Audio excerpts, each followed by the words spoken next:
நட்சத்திரங்களை தூசி தட்டினால் நல்ல வீடு செய்வேன். நட்சத்திரங்களின் சூட்டில் நான் உருகி போய்விடில் ஏன் செய்வாய்? உருகிய துளிகளை ஒன்றாக்கி என் உயிர் தந்தே உயிர் தருவேன். ஏ ராஜா, இது மெய்தானா?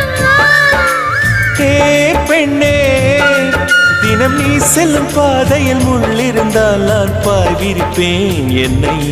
நான் நம்புகிறேன் உன்னை. தொடு தொடுவெனவே வானவில் என்னை தூரத்தில் அழைக்கின்ற நேரம். விடு விடுவெனவே வாலிப மன